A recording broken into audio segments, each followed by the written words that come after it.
to our task force. First of all, would love to welcome Colleen Sinsky with Fuse. Thanks, David Brandt, for inviting her to join our task force. And Colleen, thank you for accepting the invitation. And your voice is so needed in this space, so thank you. And John, is Lodice? Am I saying that correctly? It's Lodice. Lodice. Okay, Lodice, I'm not saying yes. it correctly. Thank you for correcting me. John, thank you. John is joining us from Shepherd's House and taking over for Kurt on the task force. So thank you for being with us, John. And we also have one last addition, and that is Kay Vincent. And Kay Vincent is a member of the newly formed City of Bend's Human Rights and Equity Commission. So welcome to you, Kay. Just wanted to say, it's such a privilege to have all of you here at this table. I stated during my council report last week that this meeting was the absolute highlight of my month last month because of all of you and because of your vision, for the future, and also for your real straight talk with us government folk. So, thank you for being here today. From a housekeeping perspective, we tend to have a real open forum and discussion today, but if there are any questions that you have on any other topics or about the agenda, we're happy to make time for that. If you could just send maybe a direct message to Mickey on the Zoom, she'll help you to kind of like let us know that it's happening and we can open it up. And I'll thank you 1,000 times today, but just really want to thank you for investing in this process. We know how busy you are, how time constrained you are, and just want to thank you for not only participating in this, but for your continued candor with the city and with the county so that we can make really the best decisions and policies in partnership with one another. It is, I believe, all of our hopes that this process is going to just pay dividends to all of our community. Just to reiterate our official formal purpose, it's to bring the most informed minds on houselessness together to inform both the city and county on collaborative opportunities with countywide resources and to develop actions towards ending homelessness in Deschutes County, including interim actions to address real-time needs. Wanted to turn the mic in quotes over to our amazing Deschutes County Commissioner Phil Chang. For those of you who, I believe everyone on this call knows Phil Chang, but if not, he's just been such an integral part of this process. And we are so happy, speaking for the city, to have not only the county, but Commissioner Chang here. So turning it over to you, Phil. Thanks so much, Megan. I also want to express my appreciation to all of you who are committing your time, energy, and brain power to allow us to take some meaningful steps to address homelessness in Bend and Deschutes County. Very importantly, thank you to the City of Bend and Councilor Perkins, for both your leadership and your commitment to bringing us all together. Working with all of you, this city, and many other partners, we can make shelter, transitional housing, key services available to our neighbors who are struggling with homelessness. And we can also address concerns among other neighbors about the unauthorized camps in our midst, in our community. Since our last meeting, the city and county have worked to hire a facilitator to support us through this process and to share valuable experience from other communities working to address homelessness from across the nation. We selected Brittany to facilitate the Emergency Homeless Task Force through November this year, and she is now under contract with the City of Bend. Brittany previously served as the policy advisor at the U.S. Interagency Council on Homelessness, where she helped manage the federal response to homelessness. She was most recently the Director of Public Policy and Chief of Staff at the National Innovation Service, and is currently an advisor in the National Coalition for Housing Justice and the National Racial Equity Workgroup. I also know that she's very active in her home community here in the Pacific Northwest in our neighbor state of Washington. A number of us have had a chance to meet and greet with Brittany, but for those of you who haven't met her yet, I'd like to introduce Brittany Manzo and to turn over facilitation of the task force to her. Thank you so much, Commissioner Chang and Councillor Perkins. It is a pleasure to be with you all today. Greetings to folks I haven't had the privilege of meeting with yet. Again, my name is Brittany Manzo and my pronouns are she, her, and hers. I am joining you today from just north of you in Seattle. For folks I haven't had a chance to meet, I am a Jersey girl born and raised, but I worked in Washington, D.C. for about 10 years on international and domestic policy before moving out to Seattle. When I was at the National Innovation Service, we redesigned Seattle and King County's homeless service system to encompass the entire community, all 39 cities that are within King County. And I really fell in love with the community out here while doing that work. So I join you today as a relatively new Pacific Northwester, but I'm really glad to be nearby, and I look forward to getting down to Bend soon, just as soon as it's safe and reasonable to do so. So for our work today, I want to share a little bit about the orientation I'm bringing, and then I'm going to bring us right into our timeline for strategic planning and get us into the agenda for the day. So as Commissioner Chang mentioned, I do have a background in housing and homelessness policy. And what I think I bring to the community in Central Oregon is an understanding of the best practices of what's working in other communities, what other communities have had the opportunity to try and fail at and learn from, so that you all aren't reinventing the wheel. And what I also want to center throughout this process is the expertise of members of the task force. I'm coming with some ideas about national best practice, what national advocates are encouraging the federal government to prioritize, what national partners are encouraging communities to prioritize. But I know that at the heart of it, you all know what's best for Central Oregon and what your community members need, what your neighbors need. And those of you that are working directly with people experiencing homelessness, you understand what they're telling you, you're hearing what they tell you they need every day. And I just want to express gratitude for you taking the time away from that critical work to join us for this strategic planning process. I hope that it pays. My expectation is that it's going to pay dividends to your work, but I do want to honor that you're pulled away from some other things in order to prioritize this. And I know Councillor Perkins and Commissioner Chang are also really grateful for your time. So just echoing their thanks again.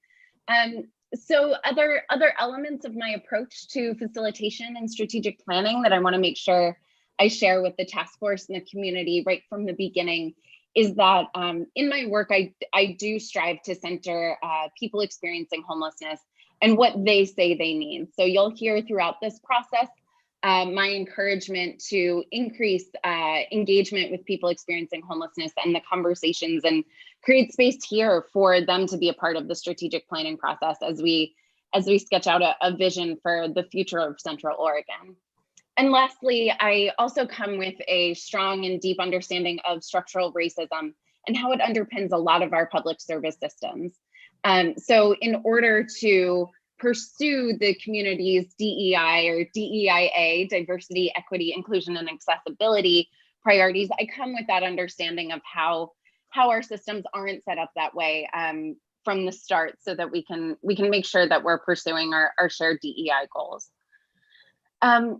So before we get into the bulk of the meeting, strategic planning and some stakeholder mapping, I just want to share that it has been a pleasure to get to know some of you over the last week in our rather short meet and greets. And I'm starting to sound like a broken record, but I feel really lucky to be able to join you today and your community. You're all bringing so much commitment and optimism to this work in this process. It's not easy. It's not easy work. You all know that, but I've already seen quite a few really top shelf ingredients for this process throughout our conversations so far. So I'm really excited to work with you all. And I want to pause, since we do have new members of the task force, we won't spend time on introductions at every meeting, but I do want to create space for folks to get some face time with each other and see who else is on the task force for the benefit of folks who couldn't join us last time.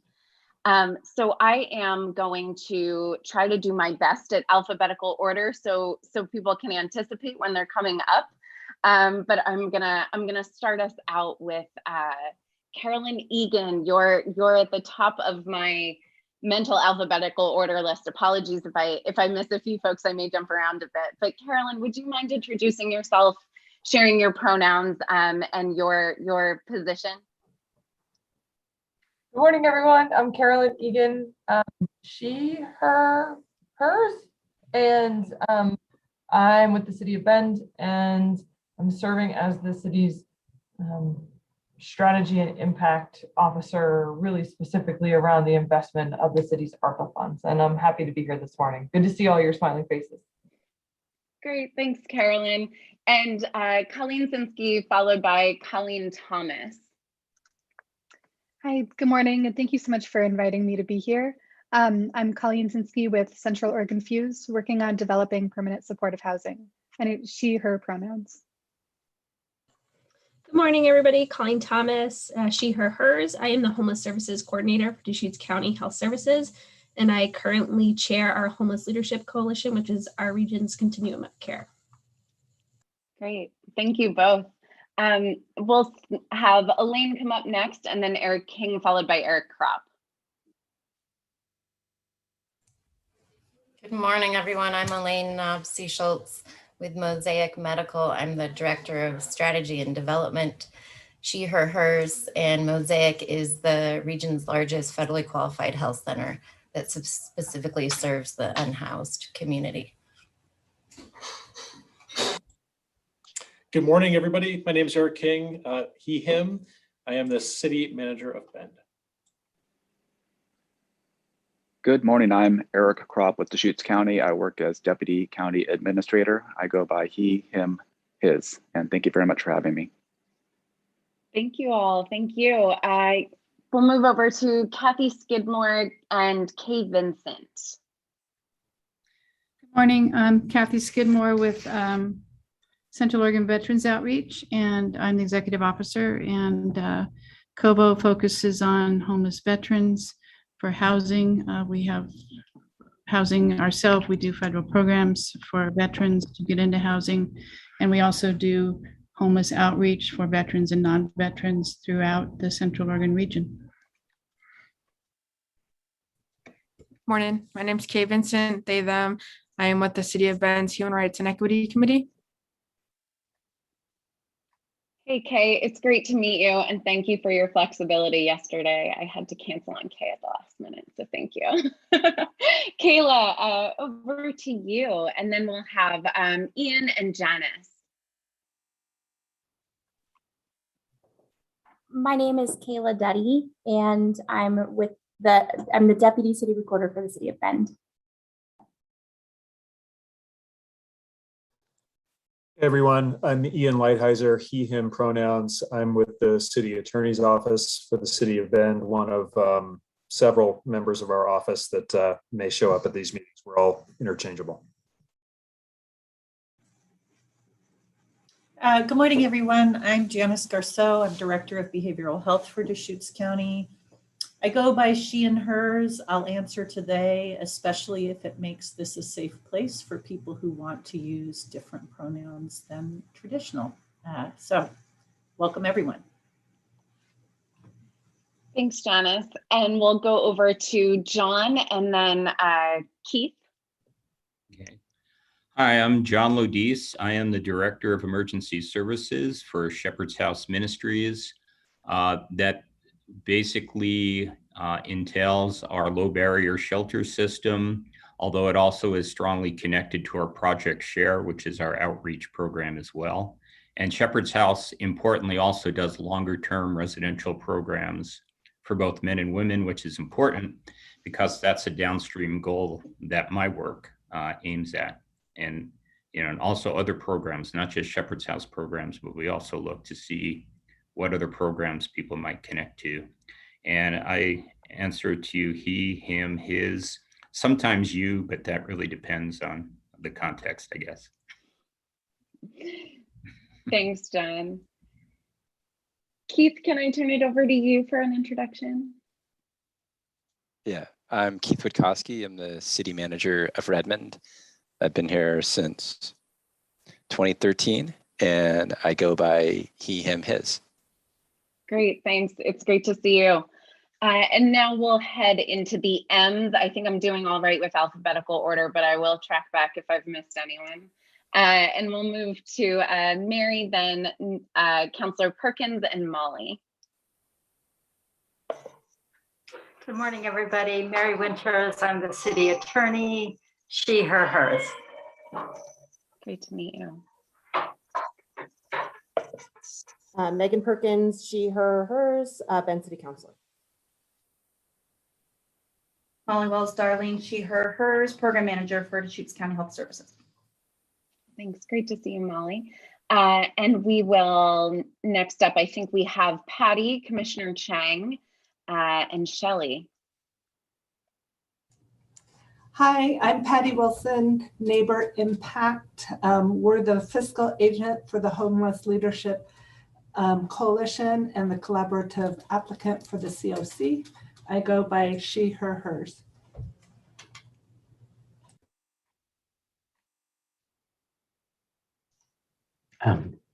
Bill Chang again, Deschutes County Commissioner, he, him, his. Great, Shelley thank Smith, you. she, her, hers. I'm a senior management analyst with the City of Bend. Good to see you, Shelley. And Stacy and Tom, I believe, are our last two. Good morning. It's such an honor to be here. My name is Stacy Whitty, and I go by pronouns she, her, hers, and I am the founder and executive director of REACH, and we provide mobile case management and outreach to our most vulnerable population members. Thank you.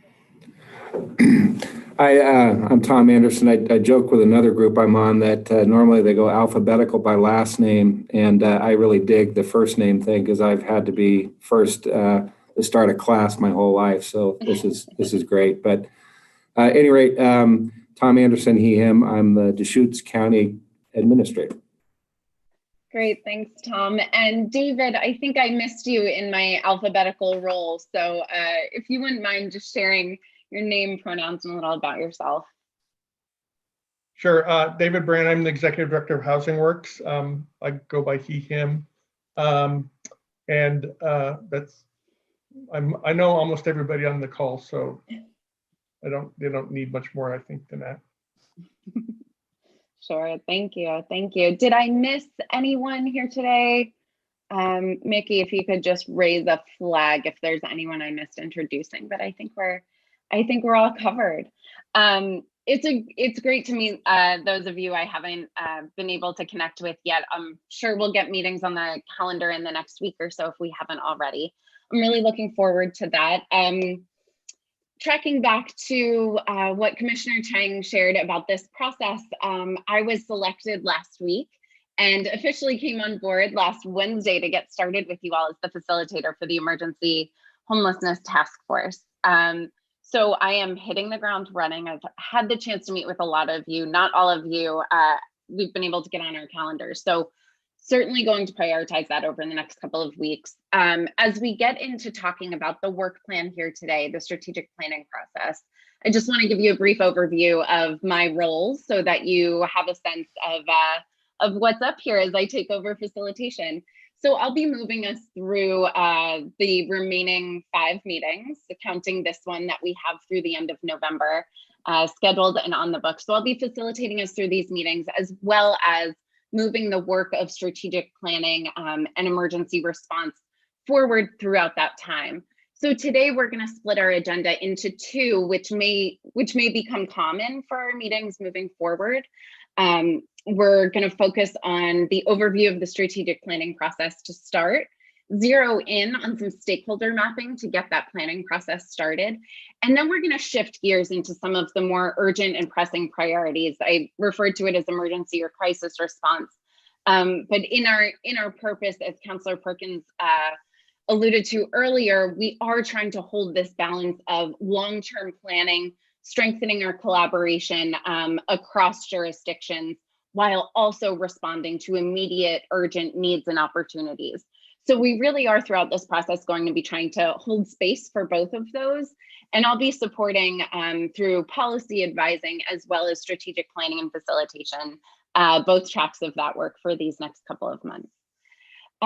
So I wanna pause and ask if there are any questions before we get into our timeline and break apart the pieces of strategic planning. We've been talking a lot so far this morning, and I know we're eager to get into the meat of the meeting, but does anyone have any questions or comments before we get started?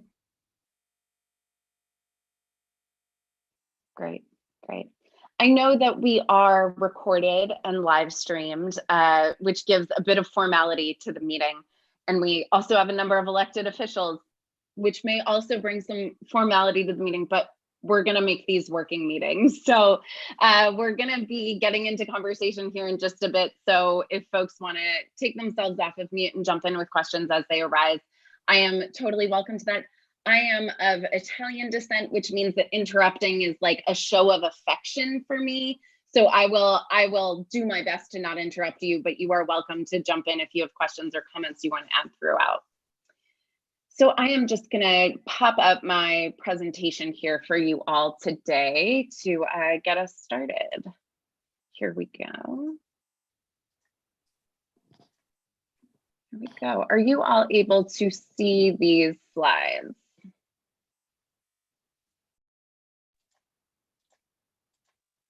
Great. How's that? Looks All good. right. Great. Thank you. Thanks, Mickey. So this is our purpose. Councillor Perkins has already reviewed this for us today. I want to jump into our timeline. We have a quick turnaround. That is why it's called a task force and not a committee that is standing until the end of time. Between now and November 30th, we have a lot of work we want to accomplish. And after my conversations of the last week, I'm pretty confident that we're going to get there.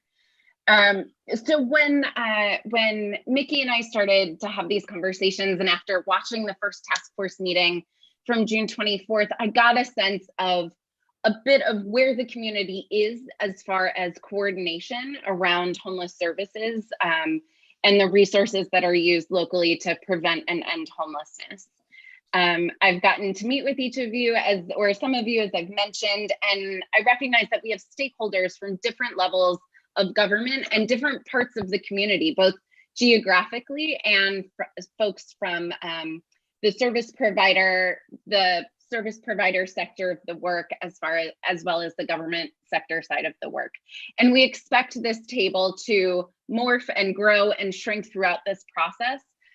We hope that you will all stay active members of the task force, but we really want to be mindful about who's at the table, who needs to be here, and who we need to keep informed. So today's meeting, as we get into it, once we get through our timeline, it's really going to focus on stakeholder mapping to make sure we have a shared understanding of both who's at the table and who we'd like to engage throughout this process and beyond. So that's where we'll be today. Our next meeting at the end of August will be focused a bit on scoping the strategic plan. So what is in, what's out, what's a part of the plan so that we can build a shared understanding there. From there, we'll move into a gaps analysis, a bit of a needs assessment. I'll be starting the information gathering on that last Thursday. So the gaps analysis is something that will be moving forward between now and September and have it pretty locked down by the end of September so that we're all clear about what services are available in the community and what additional resources we may need and want to develop together.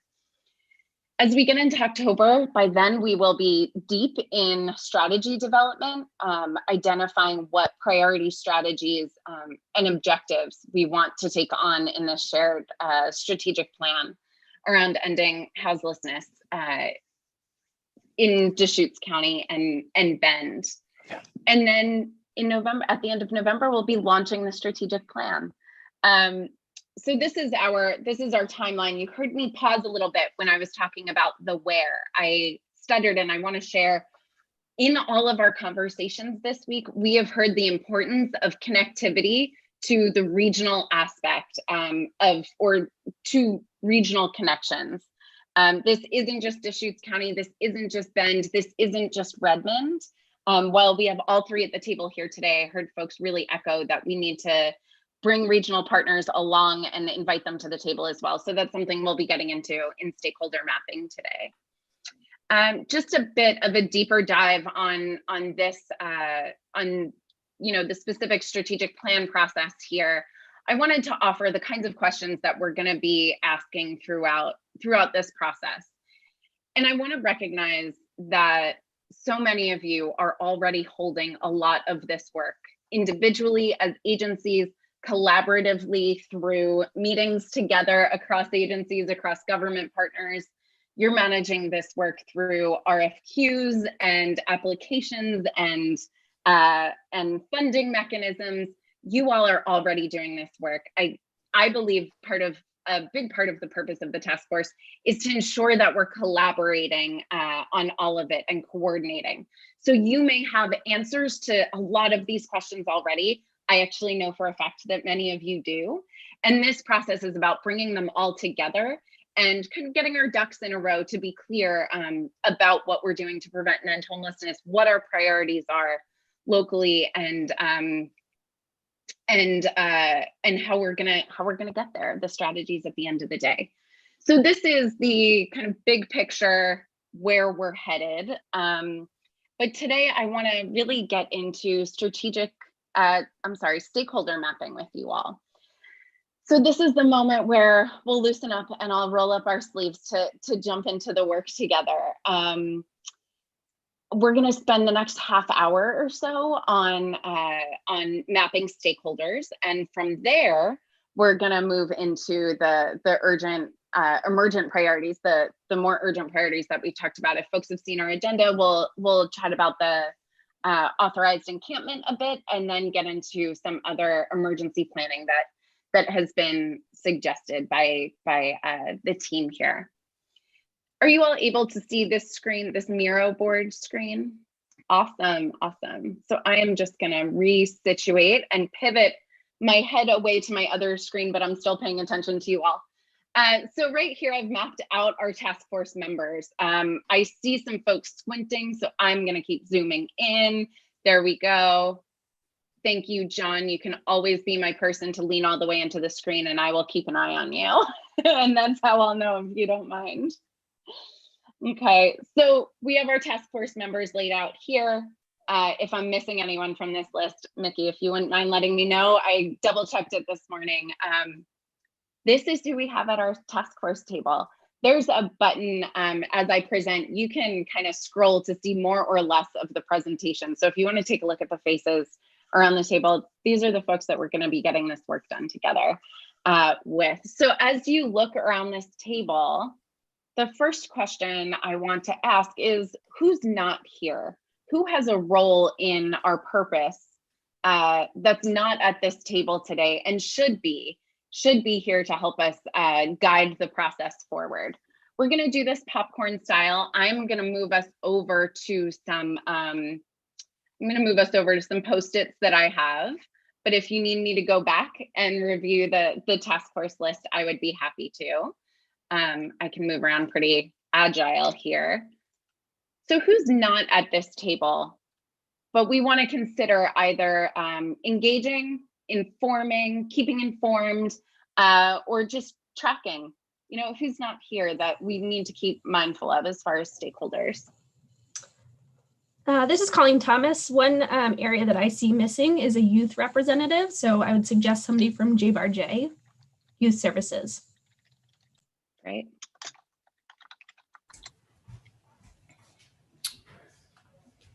I see a gap in not having someone from St. Charles, and we're still in the middle of a pandemic, so I know it's very hard to get extra representation for them outside of focusing on that, but someone specifically from the ER and operations would be wonderful.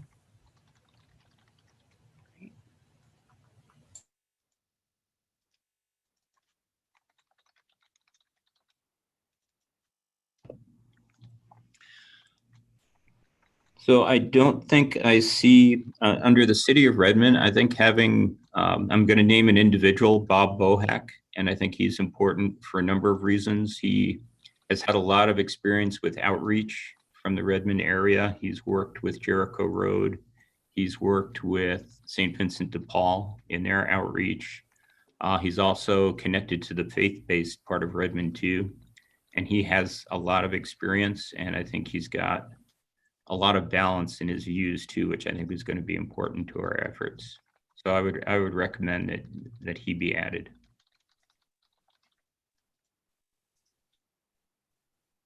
One of the other gaps that I see is I don't see anyone that is working on our human trafficking teams here in Bend.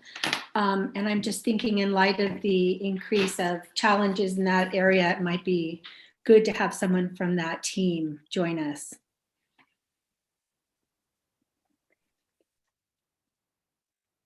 This is Colleen Thomas again. I think, we have a lot of representatives from the city of Bend, but I don't see necessarily a law enforcement perspective at the table, which I think is a big piece as we, our current climate. And I think it's important to have them at the table for their perspective, as well as for education purposes as we move forward on how to address this issue. This is Shelley, maybe somebody from COIC Housing for All and the work that's been done over the last 5 to 10 years. So a little bit of a historical picture.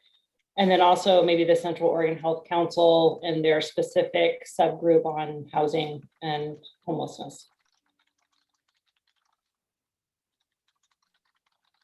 This is Kay Vincent. This might be redundant, but just having someone that's actually living at the camps. I know there are many folks at Hunnell that would love to participate in this, and maybe some of the non-funded groups like the Helpers or Redmond Collective Action that are doing work too.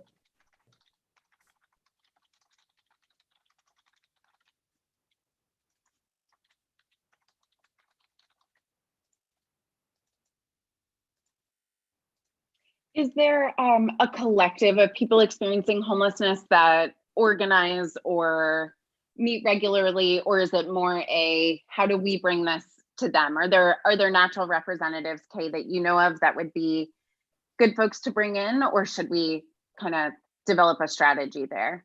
I'm asking in part to not tokenize. If folks have selected a few representatives, we don't want to just identify a few folks whose opinions we'll ask and go from there, right? So, Kay, do you have any thoughts there?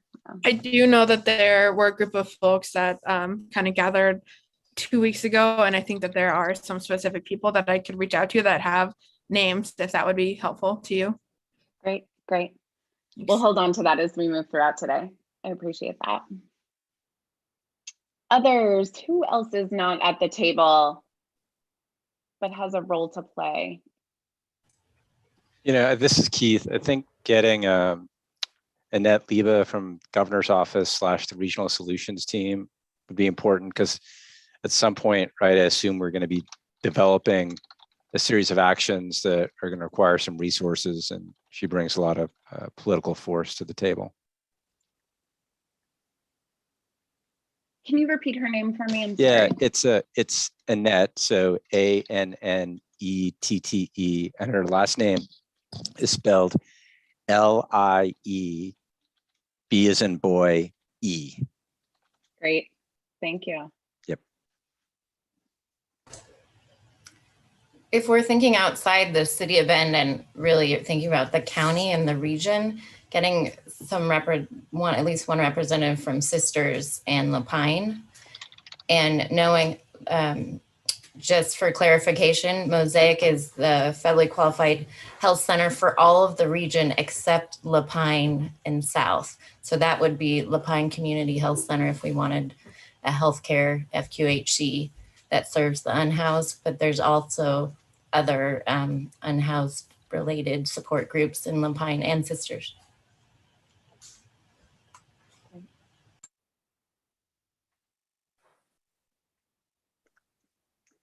I think I would like to see our coordinated care organization, Pacific Source, as possibly a funder or collaborator.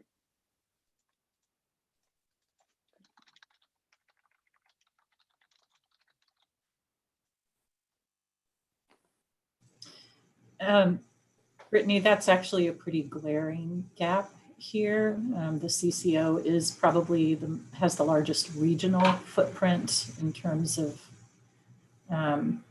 the population covered by that benefit, and they do have now a requirement to be addressing social determinant issues like housing. So I think that's really a critical partner to add. Mm-hmm. Great.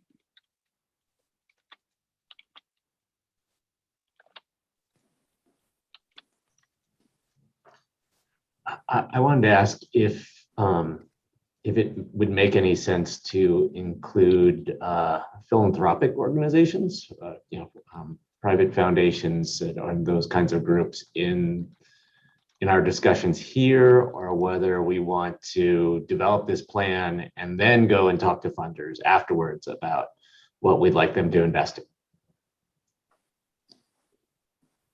Yeah, I think so. The process here, I absolutely think that they should be on here. I will give folks a preview. We are going to move over to a bit of mapping where we plot folks who needs to be invited to the table, who needs to stay informed, who do we just need to keep in touch with about it, and who should we be consulting with.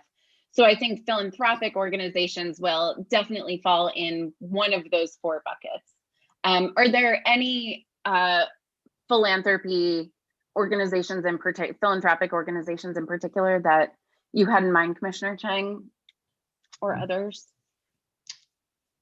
I am not familiar enough with which foundations provide funds and support to some of the groups that are doing the most important direct service work with our homeless populations locally. But I'm guessing that some of the folks on this on our screen would have some ideas about that. Yeah. I can add to that. So I would particularly say that Oregon Community Foundation, OCF, they have supported a number of our efforts out in the community with our mobile community clinic. And then of course, Meyer Memorial Trust, which is based out of Portland, but funds statewide, would be good to be in the informed category. OCF would be local.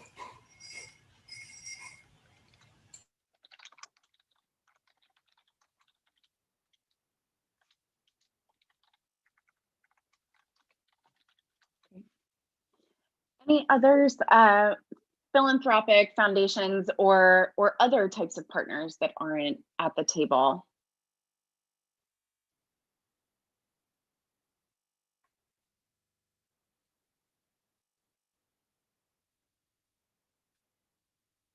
Okay. So as we get a bit further along this process, I may have some stakeholders to add here, but I am going to lean on you all to guide as different strategies and policy questions come up. It may become more evident that additional stakeholders need to be informed and engaged, and we will navigate that as it comes. This is an evolving process, but I appreciate you all offering the stakeholders that you'd like to see joining us here. Or being informed about the process. So I'm going to bring these over here, and I would love to start strategizing about who goes where. And this is the part where we'll likely get into a bit of a discussion. I never manage a room so that the loudest folks talk the most and get their way, right? Well, I should have shared some ground rules ahead of time, but I think we're good here as a group.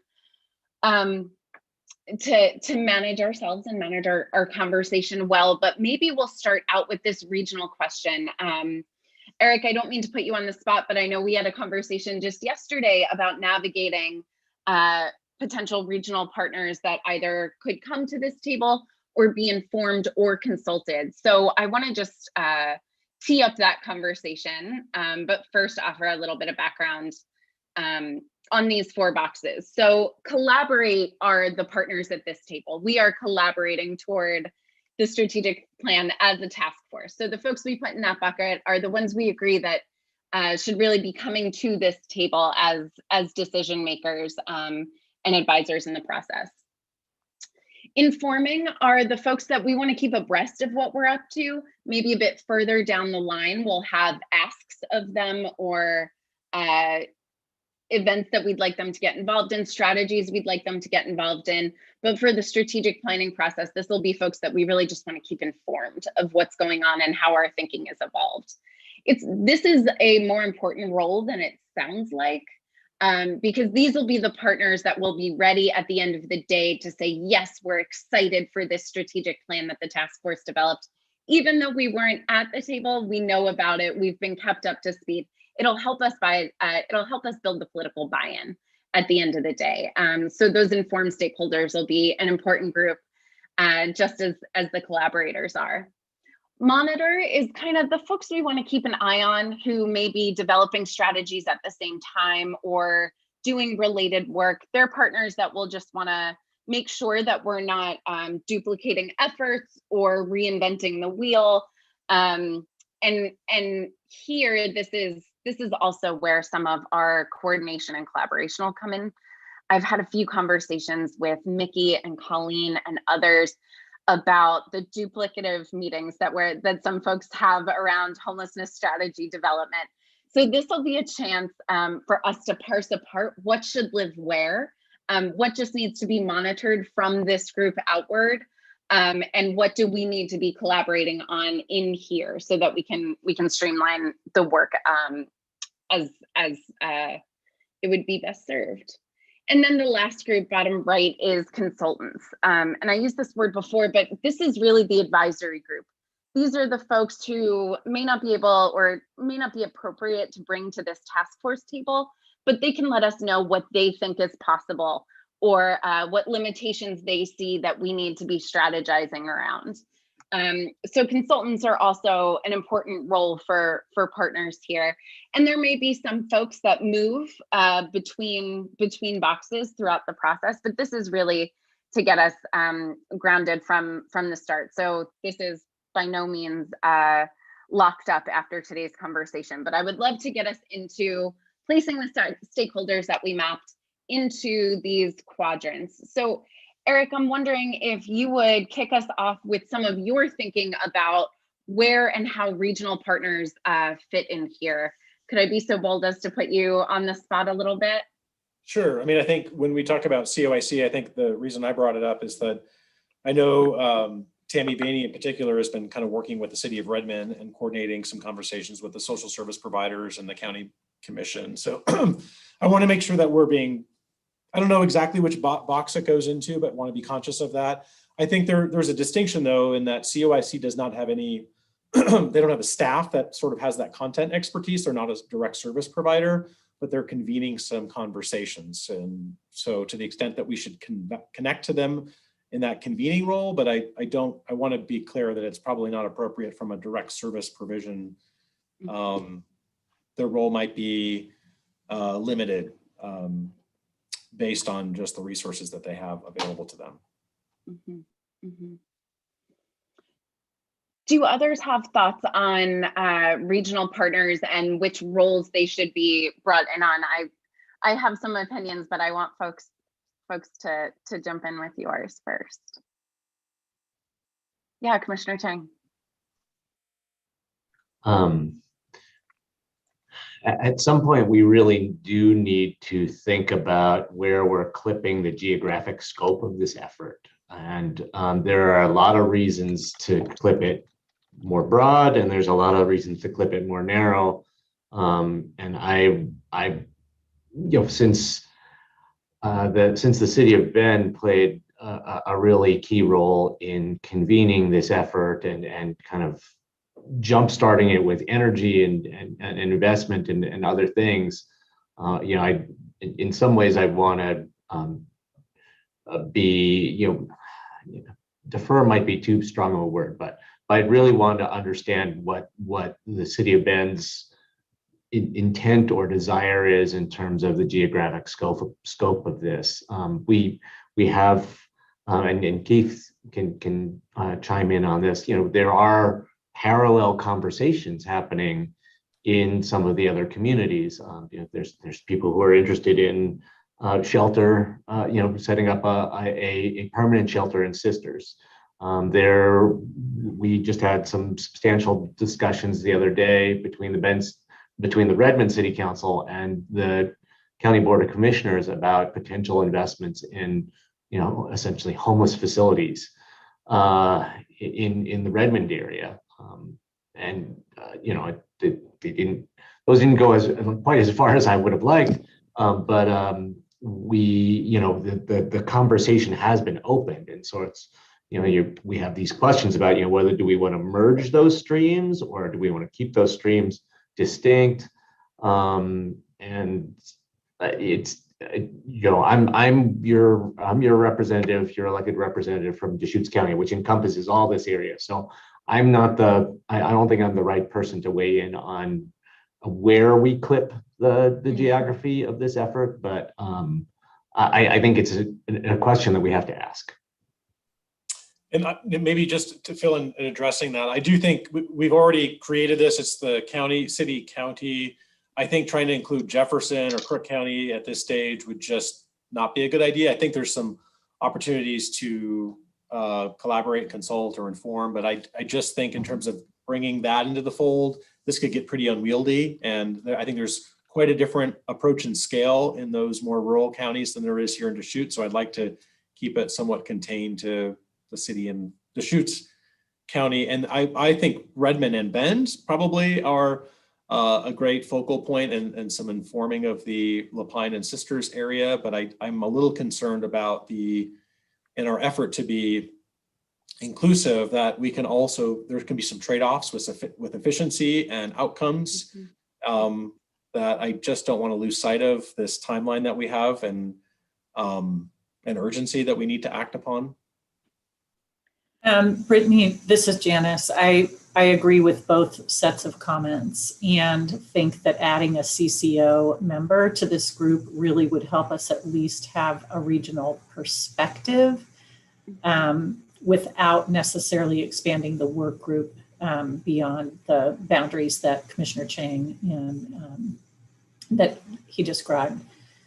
So that may be a sort of happy medium, just because they have a sense of the fact that many of these clients do, many of these individuals do move throughout the region in their attempts to address their housing situation. So that might help us get somewhere in the middle.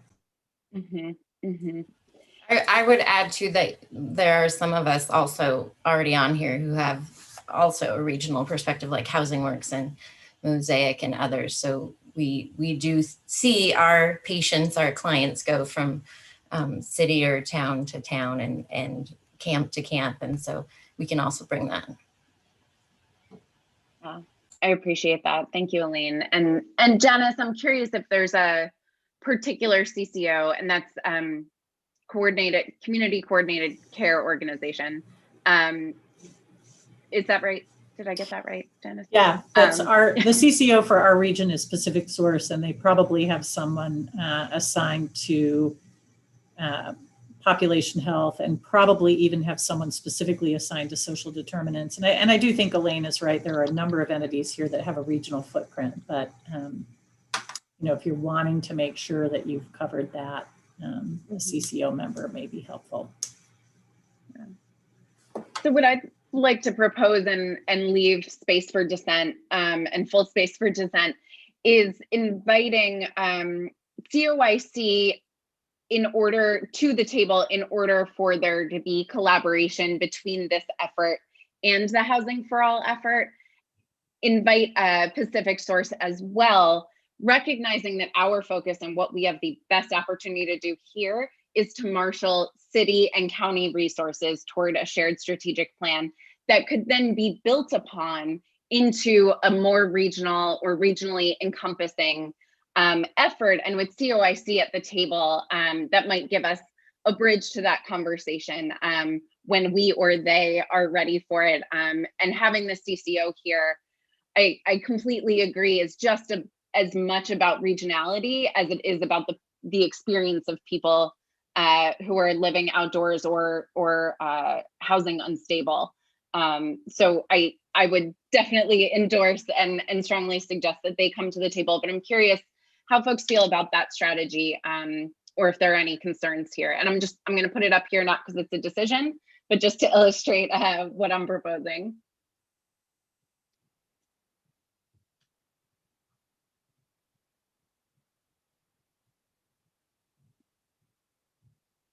And I think what would complement this, just as folks are wrapping their heads around it, is that regional partners for the beginning otherwise would stay informed that in each of our roles or each of your roles, I'm sorry, I take on a first person once I'm in and facilitating a group.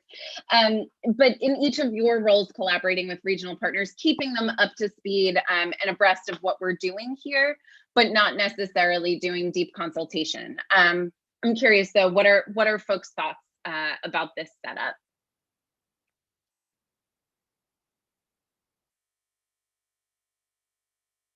And would that put then, let's see, Jefferson County in the inform area and Crook County as well? What else do we have as far as regional? Central Oregon Health Council. I'm curious if that falls in with regional partners in an inform role, or if that's something where actually we'll need to be consulting with them in order to make sure. And when we're thinking about consulting partners, they're the folks who are working on strategies that are near ours, right? So we don't want to be working at cross purposes with any of these partners.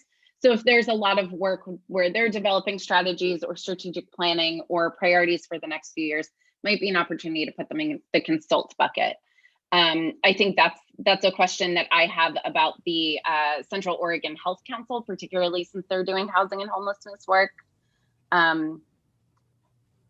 If anyone on the screen has had more engagement with that, please do offer your thoughts on where you think they belong here. Yeah, I think they should be in the consult because they fund quite a bit of our efforts. Mm-hmm. And they do a lot of strategic planning.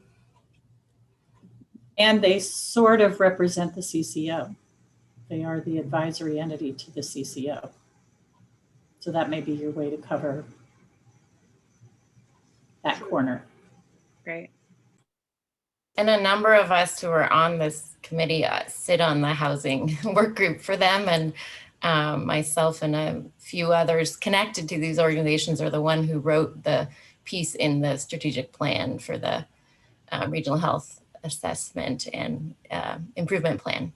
Mm-hmm. Mm-hmm. So we're very connected, I think, already, but it's a good idea to keep them in the consult in terms of funding, especially as Janice said. Mm-hmm. Great. I do think that they have some of how Eric was describing the COIC Housing for All group, where they don't necessarily have someone like a dedicated staff person with subject matter expertise, but they're more of a convener of the subject matter experts and direct service providers. So I wouldn't know who to recommend on the Central Oregon Health Council, but specifically the Stable Housing and Supports Work Group is where that work is being done and funded. Elaine or Colleen, do you know who the lead is on the council for that work group? It's Renee. So we can get that contact information. She's one of the project coordinators. Yeah, and they might even be happy to assign one of you to be the liaison. Okay. And the same could be said for Housing for All also, actually. Mm-hmm. Many of us are on all of them, and we could each be assigned, but definitely the staff support should be in the know. Mm-hmm. Mm-hmm. Okay. Any other thoughts? Are we comfortable then in keeping those in consult and collaborate, or would we want to switch them? I'm hearing maybe keep them where they are, but if folks don't have capacity, we can also identify some liaisons that are already here. Great. And state partners, I will defer to you all on where you want to have state partners in this process. I can offer what I've experienced in other regional planning processes, but Oregon has a lot going on now. So I want to open it up. What do folks think? Particularly where the governor's office should be. Should we keep them in a role for now of keeping them informed, possibly moving to a consultation role later is what I heard when this was first surfaced, but if folks have other ideas, or other state partners that need to be listed here. What's the difference between inform and monitor when it comes to actually attending the meetings? In folks who are staying informed or who we're monitoring wouldn't be engaged in the meetings unless something arose where we'd want to bring them in, something specific. It would only be collaborators that we're inviting in to join the task force for all 6 meetings, or the remaining, 4 from here on out. And then consultants, or the parties that will be consulting, will be tapping into as advisors throughout the process, before the meetings, in the work between the meetings, etc. Inform is a little bit more one directional. It's coming from us as this group as the task force to those other partners, letting them know what we're up to, answering questions they may have. And monitoring is kind of when we have questions about some work that other folks are doing that's related, but maybe tangential. Sometimes advocates fall in the monitor lens. I know this is quite tangential, but 1,000 Friends of Oregon comes up, right? As folks who may get some advocacy underway that's going to have implications for our work here. We want to keep an eye on what they're up to and connect with them at the right moment if we need to shift them into informing if necessary. So that's kind of just an example of how I approach these 4 different buckets. Okay, that helps. I would put the governor's office in the consult box then. Okay. Great. Any other state partners? Yeah, Commissioner Chang, sorry. In the same, along the same lines of intent as wanting to stay in touch with the governor's office, we probably should list some of our state legislators here, and I would also put those in the consult box. I mean, there's this past session, there was a piece of legislation passed that allows emergency citing of homeless shelter, homeless camps, and that because they clipped that to certain kinds of zoning, we can't use that tool right around the edges of the city of Bend, for example. So there's going to be land use questions associated particularly with managed camp ideas that our legislators could really be helpful with, and so I guess I would say we want them, and I think that they should go in the consult box, to kind of not to be part of our monthly meetings, but to at a certain point talk to about some specific ideas we have. Mm-hmm. Mm-hmm. Great. That makes a lot of sense to me. If folks have any concerns, feel free to jump in on state legislators. The other, I want to move us to service providers. Maybe we could dig into, I think we mapped out about 6 service providers that we're recognizing aren't at the table. So outreach providers, service providers in Redmond was one. J specifically representing the needs of young people, which it's my understanding that homelessness among young people has significantly increased recently in the region. So that's one that I would recommend bringing to the table with a lot of intentionality. Human trafficking, folks who serve survivors of human trafficking, the hospital, and Redmond Collective Action, as well as helpers, the mutual aid group. I believe that's the mutual aid group, is that right? Yeah, and something I've talked to a few folks about is that mutual aid groups and local governments are having the same conversation in Central Oregon as they are around the country. As we've been responding to the impact of the pandemic, every city has seen organizers crop up who are getting way involved in housing and homeless services in a brand new way, or in a more visible way than they had before. So you are not the only ones navigating what these partnerships need to look like and where we need to make sure folks are staying informed and consulted. So I'm curious where, how we want to reach out to organizations. Maybe we could start with mutual aid. That feels like one to me, where it would be great to build a consulting relationship with the helpers, given their access to people and the services that they're providing. But I want to open it up. There are also a lot of other service provider groups that we've listed here, and I definitely want to. Kay raised people living in the camps, people currently experiencing homelessness, which is another group that I definitely want to get to today before we wrap up. So service providers, who do we need to be inviting to the table? Who do we need to be consulting with? And who do we need to keep informed for now? John, you're on mute, I think, or on another meeting. I'm not sure. Okay, no, here I am. Yeah, so I think the word continuum is really important because as we develop a plan, we want it to cover the full continuum of what's needed. And that's going to mean everything from people who are living out on the streets and may never get over the hump to get off the streets. And that's a really, really hard truth to face, but it's one I think we're seeing more every day. And we just have to figure out what is the best we can do to help folks who seem to be in that place. And it's going to call not only for a lot of creativity, but just a lot of experience in what it's been like to try to connect and help people like that. So as I think of continuum, I want to make sure that we've got folks who understand each part of that, because I have to look both upstream from my low barrier shelter, which is kind of what I've just described, to downstream and, you know, looking at folks going through programs and getting jobs and getting into housing.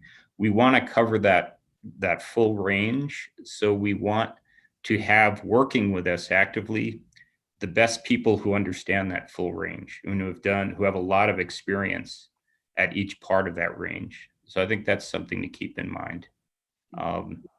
And again, experience is really important because experience kind of tempers everything you think should be with sort of learning over time how things really seem, you know, how things really are and what seems more realistic as we go through this. So I think that's important. Do you have any preferences or suggestions, John, of where folks in particular fall here? Well, I think so. I suggested Bob Bohack, and the reason I did is he's someone in Redmond who, as you know, as much as anybody I know, he has experience with the individuals who have been out, you know, in those troublesome parts of land that are out east, that people have been. I've been asked for years when I'm opening my shelter, how many of those folks can I take into my shelter? And my question is always, it's not really the question, you know, that's not, my answer is that's not really the question. The question is how many of those folks will come to my shelter? And knowing the answer to that question is going to depend a lot on understanding who those folks are and what their situations are, what their perceptions are. Bob is somebody who has as much knowledge about that in Redmond as anyone. And I think he has some projects that he's advocating, but I also know he's a very reasonable man and he'll look at it realistically at the end of the day to help us, because we really have to fill in that whole gap. If we want to take our best crack at the homelessness issue, we want to address the full range of it. And that's a difficult situation, but I think we don't have a choice. And we'll see as we do this more and more. I don't know if that answered your question or not, Brittany. Yeah, I'm curious if other folks, maybe Keith in particular, where you are, if the additional service provider support would be great, or if your office is already coordinating a lot with service providers in Redmond, that maybe they would be in a consultation rather than joining the table role.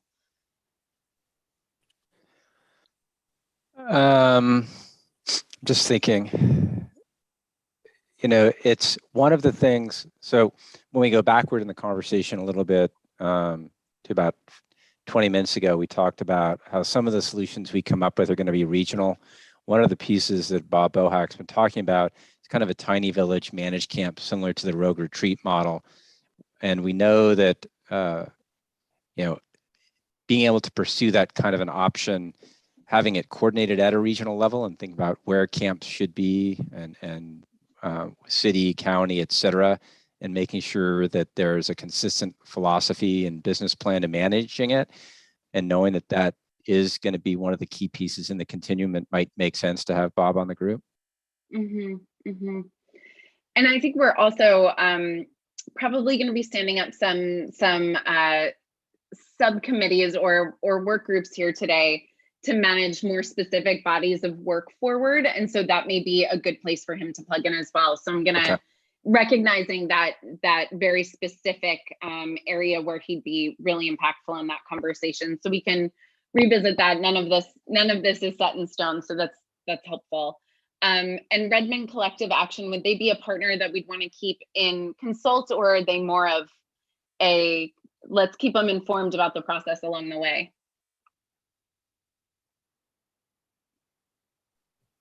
I would say consult just to see what they're doing. They're doing a lot of good stuff. And I think it would be useful to consult with them and get on the same page. Great. Brittany, not to jump ahead, but I do think law enforcement and our youth rep would be really important to put into that collaboration. I don't know if other people have other opinions, but it seems like it's important to have them at the table. Mm-hmm. I'm seeing a lot of heads nodding. Okay, especially at the regional and county level as well. I know in some areas of the county, the sheriff's office may be the only folks that are interacting with people experiencing homelessness on a given day in a specific situation. So law enforcement is a broad bucket here, and we'll dig into that once we wrap up today's meeting to figure out who can come to the table and who may be able to play consulting and informative roles. So we have a few more folks. I want to recommend that representatives of people experiencing homelessness or people experiencing homelessness who volunteer are invited to join this task force in a capacity that may require some organizing support. You know, elected officials have had a structure for a while where you have become a representative to ask someone to represent a group out of, with a month's notice. We may be able to offer them, I can offer some pro bono support even in organizing there. But I'm curious how folks feel about them coming to the task force table as decision makers with us. I'm seeing some nods. Great. Okay, other thoughts on the remaining groups that we have here?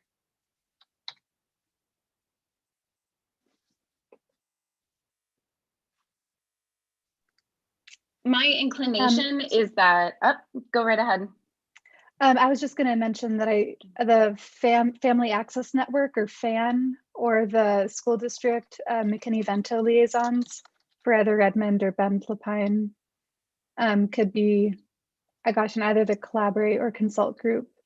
I feel like they're doing a lot of work with unhoused families, but I know I personally don't know a whole lot about their capacity or what they're involved in. So I think both hearing how efforts could support their work and what they're seeing. Great. So it sounds like for now, maybe a consulting role, and as we learn more about their work, maybe bring them into deeper conversations with Family Access Network. Cool. What are folks' inclinations around, so on the human trafficking front, that's a question that I'm gonna leave open today.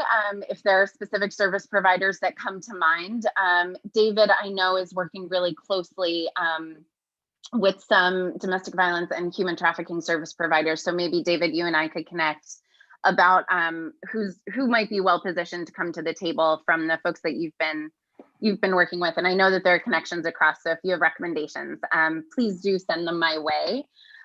We also have the hospital, which for now we can keep in a maybe inform role, and as we get into strategy development, pull them in a little bit deeper to inform in both directions. I'm seeing Elaine, you nodding, and okay, so that's where we'll stick for now. And I would also recommend philanthropic organizations go there. We let them know what we're up to, and as we get further down this process, we move there. And the helpers are the last group that we want to address. Is that something that we want to strategize in a smaller group around, or do folks have some inclinations here about how to engage helpers? Or if there's interest from their end, that'll be the question for each of the partners, whether they're interested, of course, as well. I think I would put helpers in the collaborate section. They're kind of part of that mutual aid group and filling that gap within the continuum of services. Okay. I'm seeing some heads. Do folks have concerns there? All right. All right. Well, thank you for taking this little exercise with me. Next time you'll be getting a link to our Miro board ahead of time so that you can play around in here, but I wanted to show you how it worked with our first meeting. So this stakeholder mapping is going to inform some of our work over the next couple of weeks as far as gathering the information for the gaps analysis and starting to figure out what's within our scope and what's outside of it. So at the same time we're mapping all of that, we'll be inviting more partners to the table and figuring out what strategies are going to be for consultation as it comes up, and keeping folks abreast, informing folks as that all moves along. So that concludes the strategic planning portion of our meeting. And we're going to move to the other track, which is our more urgent priorities that have arisen. I know at the first emergency homelessness task force meeting, the team shared a bit about the authorized encampment strategy. Carolyn shared some information about where that stood then, and I think we're going to get an update here today as well. Two structural things that I want to talk about, Carolyn, before we invite you in. There are three proposals actually for working groups to nest under the task force to make sure we're moving this work forward. The first is Colleen and David offered to bring some work that they've undertook to identify services funding streams for long-term services and supports to parallel the housing investments we have for developing permanent supportive housing. So Colleen and David offered to bring that work group under the task force so that as we plan for investments and resources and funding that'll be needed to implement this strategic plan, that work lives here too. So it's connected here. So that's our first subgroup that was proposed as a potential good use of our time here working together. And then the other two, one is around emergency protocols. So at our last meeting, folks were just at the tail end of a terrible heat wave.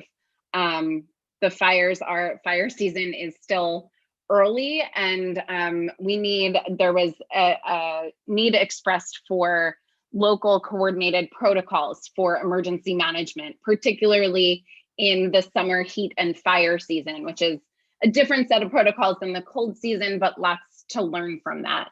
So it was suggested that we stand up possibly a short-term work group to hammer out some emergency protocols for collaboration across the county and across the cities there. And the third is supporting Carolyn in developing the authorized encampment strategy. So I know there's a lot of interest in informing and advising on that. So Carolyn, I'm going to turn it over to you. And we can all chat a bit more about interest in either of those three work groups. And Carolyn, I'll leave it to you whether a work group under this task force is the best way to advise and support you, or whether we'd best plug in another mechanism. But I want to turn it over to you for updates on the authorized encampment strategy. Thank you. Hi again, everyone. So we have moved forward to attempt to identify 3 locations inside the city of Bend where sometime in the fall we would be able to open an authorized encampment or a managed camp. We are coordinating, really starting point was publicly owned property in the city of Bend. So whether the county, the city, or another public entity owned property. So we're conducting site visits and starting to look at those those potential properties. The properties are really being identified. This group had last time that probably a preference for dispersed locations, a preference for 15 to 25 individuals. So you can start to imagine a location with maybe 15 campsites and then maybe up to 25 individuals who would have access to those campsites. lots of challenges as we think about, probably a publicly owned property isn't already being camped on, probably because people can't get there. So as we think about properties that might fit, what site improvements, what utility, so street improvements, what utility and other improvements might need to be made to make these sites possible. At the same time, when we look at sites for managed camps, we also have just such a strong preference for using those properties for deed restricted affordable housing. And so for the sites that are probably more appropriate for deed restricted affordable housing, are there ways to use the sites now while that affordable housing funding and development plan is being put together and we have access to sites? So I'm hoping in the next 10 days, we'll have a better sense of the sites that we already have on the docket, whether any of those will be workable, and then the extent of the site improvements that would be needed. Once we understand the site improvements, then and those types of things, we sort of wind up in this land lease agreement. So the city has indicated a willingness to be the leaser of that land. And so there's a series of risk factors that we'll have to go through, and we're working those out with our insurance company. And then we will be looking for service providers. As you all know, we have done an extensive request for qualifications. We have 14 sets of qualifications that we're reviewing in the next week or so that would help us match service providers to potential locations. So that's where we are in that sense, but really took the thoughtful input and the blood pressure increasing that I know that comes from you all around providing managed camps inside the city of Bend, and really tried to keep dispersed and small. And I think I have a really strong preference and willing to step out in front of these issues if needed, based on the input that we've received from our community members and those who will be neighbors adjacent to these potential sanctioned authorized encampments, thinking about the populations that we are prioritizing for some of these locations. And so do we do mothers and dependent children, parent and dependent children, other sorts of groups, just as we think about matching up future campers and site restrictions, limitations, whatever they might be. So that's about where we are with this. And as I said, just such a strong preference and prioritization that we make sure that the land that can be made available for housing is really identified, and land that probably long-term has another purpose. So housing's not a possibility, may be something that qualifies one of these sites for a temporary managed camp. So I'm happy to take any questions, or Brittany, if there was a question that I didn't answer, I feel like there was maybe, but I'm happy for any questions or input. And then if Brittany will restate the question, I'd be happy to have us address it. Thank you. I want to let folks ask you any questions they have first, Carolyn, and then I'll follow up.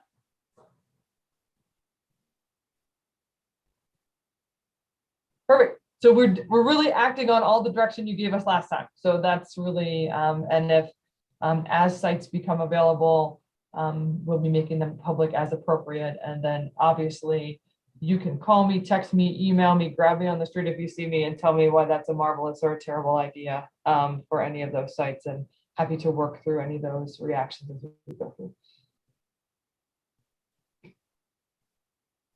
Okay, I'm not seeing any questions come up.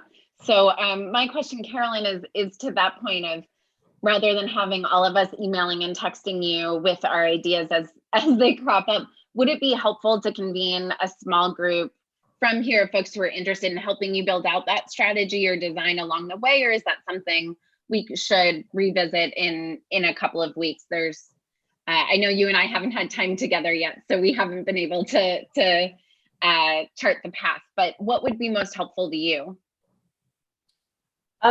I think more streamlined might be more appropriate in this case. And if it's okay with the permission of this group, we'll really continue working with our internal team, which is contracting facilities and streets and operations, to identify the site characteristics.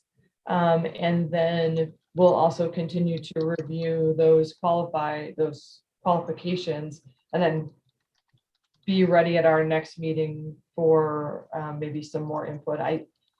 Potentially, but right now I feel like I'd be wasting people's time because really it's site visits and searches for utility easements and I mean, it's not not work that any of you all really probably are expert in, unless someone's expert in those things and wants to volunteer. But they tend to be things that city government have staff to do. And since we're looking only at sites inside the city of Bend, it seems to me at this point to be a hair more streamlined if we keep with our internal team and then bring back questions, concerns, site characteristics to the larger group next time. But I'm happy to have someone tell me that they want to work with me on this. I'm happy the other two.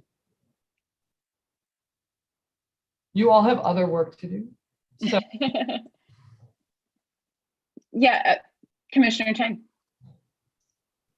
Carolyn, do you have a sense of when you might be announcing or making public some of the sites that are under consideration? Yeah, so my goal really is by the end of the month. So we have 2 council meetings, the 4th and the 18th. And if anything needs to go to the Bend City Council and exec session, that would happen on the 18th. And then we would be sort of charting out if it's an ODOT site, is ODOT going public? Is it a county site? Are we coordinating with you? That's the sort of those in between pieces. But I bet Eric has a vision. Yeah, and then Commissioner, I think our goal is to begin discussing that with the county commission. We've got September 2nd as a target date for the joint city county meeting. So we're trying to line things up to be prepared to have more specifics to share. And we know that that was a comment that commissioners had shared as part of their ARPA allocation of funds to allocate some, but then also, and then have the remainder be contingent upon some additional details. So those details we hope to have available at that September 2nd meeting. Great, thank you. Great. Molly? Carolyn, I just wondered, in terms of the funding that's already been approved, and you talked about service providers, is that money going to help cover the service providers and help cover whoever's going to be operating the camps? Yes, and I think it's really what we're imagining is, so if we find a site, one of the sites that we're looking at is a site that we have talked about before. It's some city-owned property that's just south of First Presbyterian Church. It's a mix of city-owned property and right-of-way. So I think when we make that site available, or if that site is determined to be able to be available for a sanctioned encampment, then the service providers would say, yeah, that's the site that I want to manage. And then they would be developing the contracts for security, for on-site visits, for community kitchen, for meal delivery, whatever it happens to be, and the case management.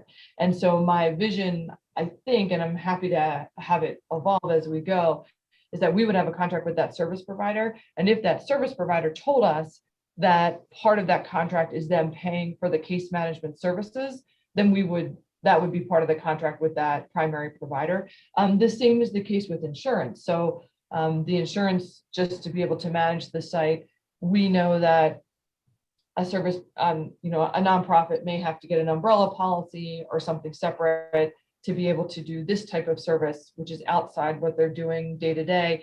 Again, that we would say, yep, we get it. That's going to cost you $4,200 a year. We will make that part of our contract with you. So I think the answer to your question is yes, but it kind of comes in 2 parts. Got it. Thank you.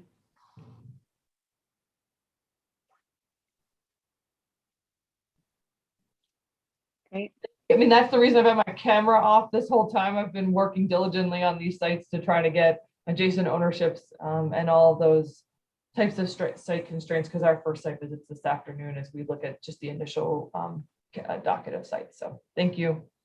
I'm happy to answer any questions if anything, whatever you need, Brittany. Great. Thanks, Carolyn. We'll be in touch. I'm looking forward to seeing this all evolve. So before we get to our next steps, I think just the other 2 kind of working items that we had were, one, the subgroup on services funding. and the research that'll be done there, which I'm going to leave to David and Colleen to manage and lead forward. But I trust that you two will tap in and let me know what support you need. One thing that we did want to share with the group as we stand up some shorter term or longer term subgroups is that folks may be engaged that are not formal members of the task force. I think we mentioned that earlier, but that's how we're going to get, you know, the best advice and the best guidance is if we reach far and wide with these short-term working groups and make sure that there's ample opportunities for members of the community to inform the work. So Colleen and David, I'll leave it to you, and maybe we could get an update in at our next meeting there as well. And the last item is one that we're running low on time, so I'm going to try to use our raise hand function. I'm not sure it's going to work. There's a recommendation made that we stand up a short-term working group around emergency protocols for heat and fire. I'm curious, the first question will be, is there a need or is that work already underway somewhere? And the second question is, who's interested in getting involved? So with the raise hand function, I'd like to ask the first question, which is there a need? And it's a yes, no. So raise your hand if you're seeing a need, and take yourself off mute and jump in if this work is already going on somewhere that we're not aware of for it to be coordinated. Yeah, so I'm a little bit worried about duplication with this. So we had an after action review of the heat event, I think it was last week. And the county took away from that. Our public health emergency preparedness person was going to be convening a group of providers within the community to really dial in on a coordinated effort, as well as identifying triggers for heat event, smoke event, et cetera, along with our sheriff's department emergency response. So I think that work is going to happen within that group. Mm-hmm. And is there an opportunity for members of the task force to inform or support that, or is that something that we should connect with offline?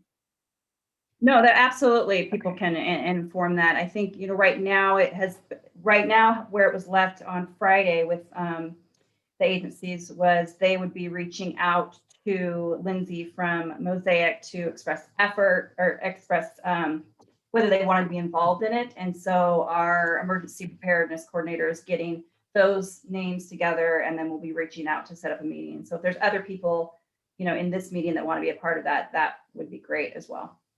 Great. And they can get their name and me if they'd like. Sure. Mickey, I'm curious if you could help us in making sure that the city is strategizing either alongside or inside that process, so that we're kind of addressing the needs of the whole task force, recognizing that that's an initiative coming from the county. Great. Yeah. And we already have Shelley. I've connected with Lindsay and Shelley Smith will be participating from the city on that effort. So. Oh, great. So we're covered there. So we're at possibly two, right now, one working group that we'll be running with beneath the task force, but that's again something that's opened as we have strategies that need development. We can stand up short-term or long-term work groups. But for now, it sounds like we have things covered. Thank you all for this first meeting of mine, second meeting of yours. It was so great to see many of you again, to meet some of you for the first time, and to really get this work underway. I'm so excited about working with you over the next couple of months. I hope you all have a great Tuesday, but first, Commissioner Chang or Councilor Perkins, others, is there anything folks want to offer before we wrap up? Okay. Molly, did you still have a question, or I noticed your hands up? Oh, okay. You didn't. Sorry.